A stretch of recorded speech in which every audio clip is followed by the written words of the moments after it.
Welcome to Our Town, a 30-minute podcast brought to you by Best Bark Communications, a small but fierce client-centered marketing company powered by decades of experience and well-established business networks.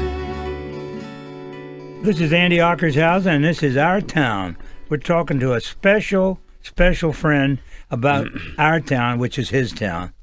Bob Pincus is a local and a legend in banking circles in Washington, D.C. And Bobby, I did not know until I read your resume that you went to American University.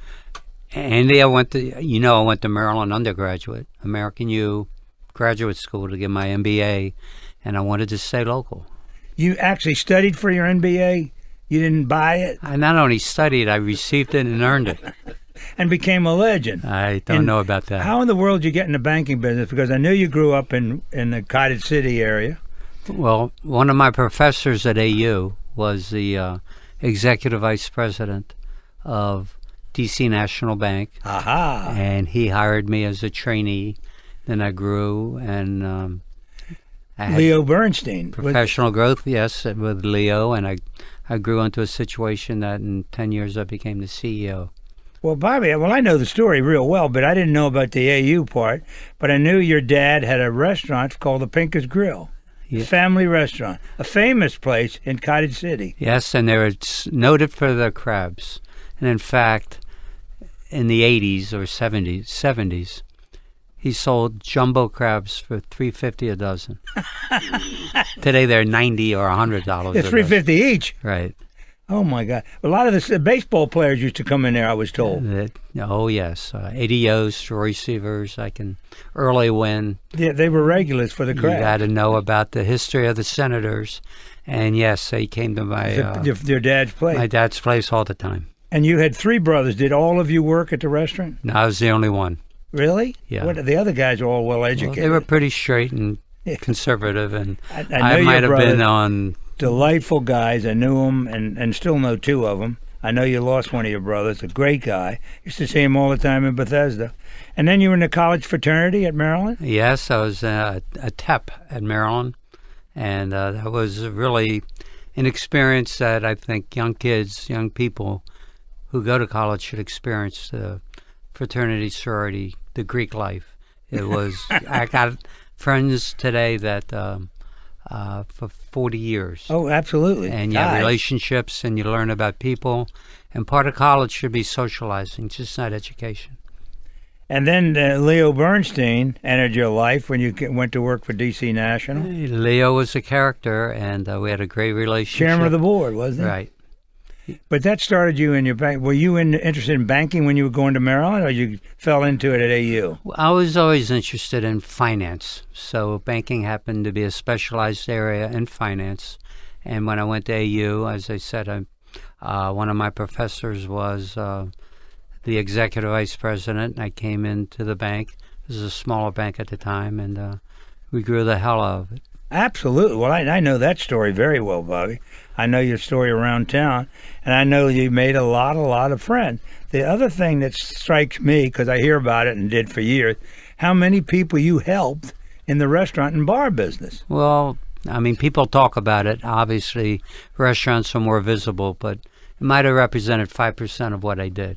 I'm sure of that. Community development. But they were visible, though. They were visible, but community development, affordable housing, operating companies, businesses, law firms, accounting firms, medical practitioners. That happen to be, a lot of those businesses are gone because they've been acquired and integrated into the national practices of those companies. Well, that's certainly true in the banking business. You lived through the period of this merger mania that almost destroyed the local bank in this area, but then you brought it back in a different form. Well, I've always wanted to be a local banker. I did happen to sell two banks, DC National to what became Bank America, right. And I served as regional president, and then I sold Franklin Bank after, you'll get into my accident. I sold Franklin to BB&T, was a regional president, but unfortunately I didn't drink the lemonade, the larger banks.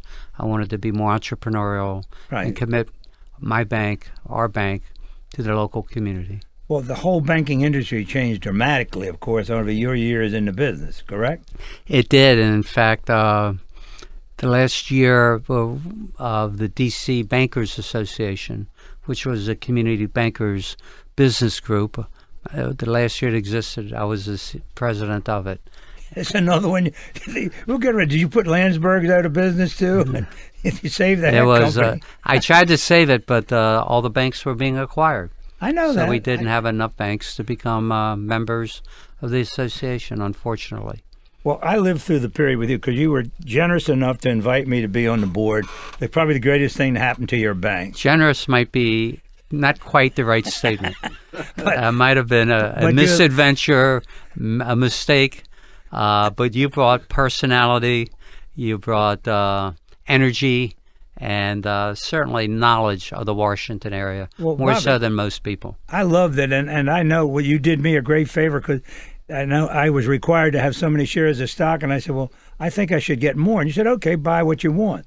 That was the best stock deal I ever made in my life. Oh. It was fabulous, Bobby. So I made you rich, and I created some legitimacy. And that was a great experience being with those guys, being in that atmosphere. It was a great board. And then seeing you thrive in the community service and the things you were a board member, one of the reasons that I know so much about it, I served on a lot of those boards at the same time or at other times, so we were both involved in the community. Right. Well, you're Mr. Board of Trade, and that certainly opened many doors for me in the business community, and you were a great referral source for me for businesses, and that's when we had, again, the local ownership, the local businesses, and that's really what I thrived in.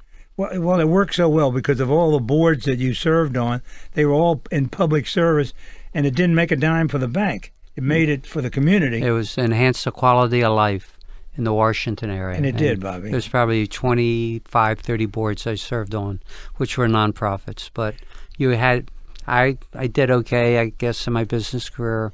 I always felt I should give back. I remember how we got started with that great charity called Fight for Children. When it started, we didn't know what it was. You and I and Charlie Brotman and a bunch of people got with a very good friend named Joe Robert to say, we're going to raise money for children. The genesis for that happened in my boardroom, where we met monthly for 2 years to create it. Now I think they celebrated their 25th anniversary. Isn't that amazing? And they've raised millions of dollars. Big bucks. For, again, education for inner city kids, scholarships in private schools, and really, we created it with Joe. Bobby, I lived in the meetings I recall several in the beginning, we were begging people to buy tickets. They didn't know what it was. But once they found out what it was, we had to cut off ticket sales. Well, today, at the time, maybe we sold a table for $5,000 to $10,000. Today, those tables are $20,000 to $50,000. And the money all goes to kids. Yes, kids' charities.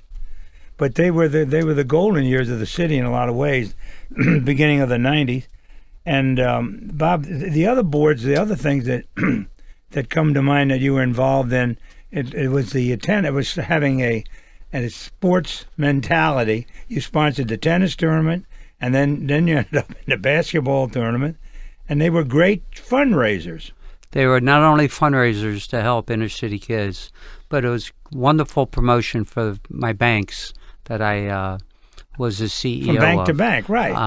And it created an atmosphere or an event that people would come to. President Bush came to the tennis tournament.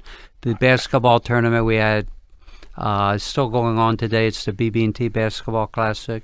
But at the time, we had a 2-day tournament with the top teams in the country. That's right. Kansas was here a couple of times, right? And Kansas, Michigan, Stanford. Right. It was a great event. Michigan. And again, the purpose for all of these events was to help brand the bank, made it appear we were bigger than we were. A lot of those were on national TV. And then it was a great recreational opportunity for people to see professional sports. Well, I want to talk to you some more about sports and your professionalism, and talk to you about baseball. And right now we're going to take a break and take a deep breath. And I'm talking to Bob Pincus, president of every bank that I ever had anything to do with. Our Town. with Andy Ockershausen. Are you retired or soon will be? Is your will up to date? Don't want to leave a mess for your family to clean up. I'm attorney Mike Collins, the guy who sends you those invitations to my estate planning seminar. I'll teach you how to save taxes, avoid probate, protect your heirs from lawsuits, bankruptcy, even the divorce court.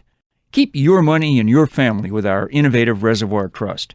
Watch the mail for your invitation. Tuition's free when you register online at MikeCollins.com. That's MikeCollins.com. Hi, Tony Sybil here to tell everybody about our wonderful restaurants at Washington Harbor. Tony and Joe's, the best seafood in the city. Nick's Riverside Grill, wonderful chops and steaks. Wonderful views of the Kennedy Center, Roosevelt Island, the Roslyn skyline. Spectacular. 2 bars outside, right on the water. Fabulous food. For dinner reservations, call 202-944-4545. It's really a great experience. We'll see you down at Tony and Joe's or Nick's Riverside Grill. You're listening to Our Town with Andy Ockershausen. Brought to you by Best Bark Communications. This is Our Town's Andy Ockershausen. We're talking to Bob Pincus, the president of every bank that I've ever heard of, and the man who's done so much for the city. And one of the things that he and his wife started was something called I Have a Dream Foundation, or got involved with it. Right. Sending kids to school. It's a national organization that I was fortunate enough one year to get an award from the I Have a Dream Foundation, and I saw what they did. So my wife and I, together with another couple, became sponsors of about 35 kids in the D.C. school system. And what we did is almost adopted them in the 3rd grade.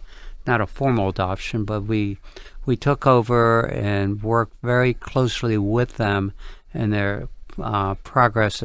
And if they made it to college, graduated from high school, and that was a major challenge for many of these kids. If they graduated from high school, we paid for the college education.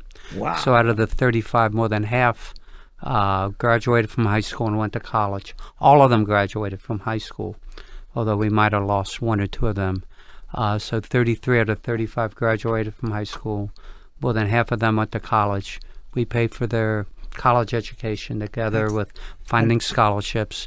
And now they're back in the community, hopefully, living and working in the community and serving as role models for other young kids in the metropolitan area, especially in the district. That was not a bank effort. That was a private effort of you. That and was your my associate. wife and a it friend. Was great, Bobby. We know about that. And then you were elected to the D.C. Hall of Fame.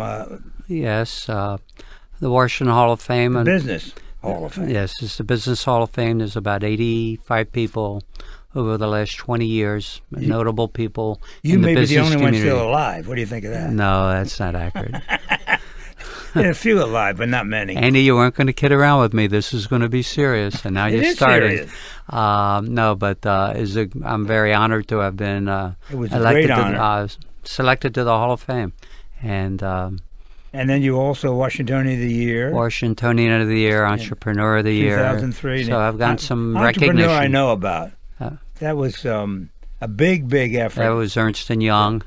Janice tells me, and she listened a lot more than I do, that there were most of the people in that room were thanking you for banking favors you did with them over the years. And that was amazing to both of us, that even though they were there getting awards, they also mentioned you, Bobby. Well, it was very gratifying.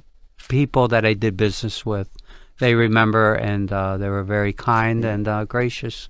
And my goal has always been to enhance, again, the quality of life in the Washington area. And you did it. Just not the city, but the business community. I was a business banker, still am. And you bring business vitality and energy to the region. It only makes people, gives them alternative choices. It makes it a better place to live and work.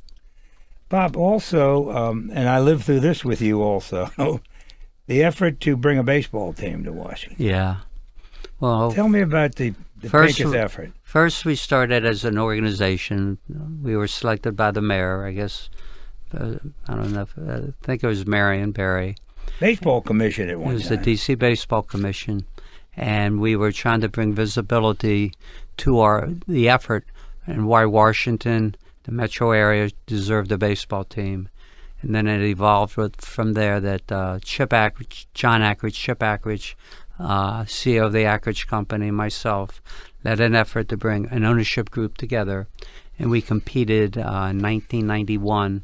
Unfortunately, in 1991, the region was a victim of a severe economic downturn, and we weren't selected, and Miami and Denver were. But we brought energy to the effort. Absolutely. And thank God that energy continued to the extent that the Lerner family was able to buy the Montreal Expos about 10 years later. But if you recall, we sold season tickets, and we actually gave it the name the Nationals. Oh, I know. Before it was a great anybody effort. else thought of it. It brought a lot of energy and vitality to the effort. We got a lot of money deposit for season tickets. That was a great effort. Right. Great effort. I remember our friend Mr. Siegel one time was working for that over at the stadium, which was kind of a shame, but that was good. It's keeping him off the street. Well, fortunately, the Lerners built a new stadium. RFK wasn't conducive to baseball. No, it's still up for grabs. What we're going to do at RFK, we don't know, but it's a shame that you're not involved in that. What are we going to do, Bobby? That's okay. I'm a fan. I go to games, and again, it's another activity that brings entertainment to the Washington area, and needless to say, the Nationals are a huge success, and I hope that they can take it to the next level. And I hope that neighborhood, it looks like it's improving The dramatically. neighborhood it's beyond comprehension. There's a couple areas, one called the Waterfront, where there's thousands of multifamily apartments and commercial office buildings, thousands of square feet, together with the wharf, which is being renovated. The wharf is $2 billion project. Yeah, it's the biggest project in the history of the city. So Southwest, Southeast is, as a result of baseball, building the stadium where it has dramatically changed the face of the city, where people are living and working. And the millennials are gravitating there. They get the yards. So is business, and so is not only living, but business and restaurants, and it's a whole new, it's expanded the city dramatically. Well, Bob, I go down there because I remember Southwest from the old days, and as you did, I remember when they had the gas tanks, but that was in the South. They used to have store that gas in the big tanks where Checky built the hotel, Watergate. That was the Washington Gas Company. We've been around a long time, Bob. Don't talk about it. We got a long ways to go, Andy. Absolutely, you're right. We got a long ways to go. So, what's in the future for Eagle Bank? I mean, the business is great. I know that, and you've gotten your name on the Patriot Center. Well, Eagle's been a wonderful opportunity for me. I'm the vice chairman of the bank. Ron Paul, the chairman, I made him his first loan in the early '80s, and he has been in banking. He was as a builder director. originally, right? He still is in the real estate world, but he's also in the banking world, and we're partners, and we have the same vision on how we want to grow a bank and succeed, and the bank's growing like a weed. And part of that, the combination and the goals that we have is the branding of the bank, and we were fortunate enough to have the Patriot Center, George Mason, renamed the Eagle Bank Arena. And that's, again, part of the branding of the bank. We want to expand our efforts and our growth in Northern Virginia, which is really the hotbed of growth in the Washington area. Another hotbed, let me say that. And businesses and the growth. You look at Tyson's, you look at Reston and Alexandria. It's amazing, Bob. All of Fairfax, all of Arlington. It's just the region is just growing, and Eagle is part of that growth. And I think, like I have done, and what Ron and I have done, and Ron is doing individually, is expanding the same kind of vision that we had, Andy, in the early '80s. We had visions in one of these little studios, if you remember, when we were substituting for Ken Beatrice one night. I got Mr. Jack Kent Cook on the phone, and it was one of the funniest episodes in the history of WML radio. Look, but you were a big part of that, Bob. Ken was a treasure. And you supported Ken and his. He wouldn't have a foundation. He had the scholarship fund, right? Right. And we supported financially the Right. Ken Beatrice Scholarship Fund, which also was focused on young inner city youth. Yeah, he was getting kids through school that were good athletes but Right. were not good academically, Right. and coaching them through. And then you also sponsored the military bowl, not the military bowl, but the It bowl was the game. Eagle Bank Bowl game, which was on ESPN national TV. Trouble with the game was at RFK, which is a little dilapidated. In the winter, it I was remember. cold, and Cold. You only did that one we year? did it 2 years, Oh, did and you? it really helped Eagle Bank in terms of the branding and becoming more visible in the minds of people, business people, and it has since taken a new life at in Annapolis at the Naval Academy Football Stadium, and we're very proud that we were able to help create the foundation and start. You kept them alive, or maybe made them alive, Bob. I recall those days and what we went through. And also that you mentioned something in 1991. I remember there was some financial problems because we had problems with the Uncle Sam. That rate went up to like 22% or something. No, that was 1981, and that's kind of one of my breakthroughs. When the prime rate went to 21% in 1981, I at DC National with you on the board, we capped our prime rate at 18%. Got a lot of notoriety from that. Oh, yeah. And it was written up often, and it was common sense that a local community bank's cost of money that you would, in deposits that you would lend going forward, our cost of money was not the same as the New York Money Center Bank. Well, it was a So great we boon to capped the it. community. Well, it's a great boom to the people who bank with DC National. Right. It was a significant savings. Absolutely. While only 3%, it was a gesture that DC National Bank wanted to see the local. city survive, see the region survive, and continue the growth that we started. Well, I don't think that that same effort exists in the city as it used to, Bob, because there was a lot of banks that are gone now. Riggs is gone. American Security and Trust is gone. Union is gone. Madison, I mean, Madison. we can name it. National Savings and It's Trust. amazing. It is, people ask, would you rather compete against a money center or a large regional bank, such as, I don't want to name them, but the Wells Fargos, the PNCs, Right. and I can go on, Bank America, or would you rather have competed against the local community banks?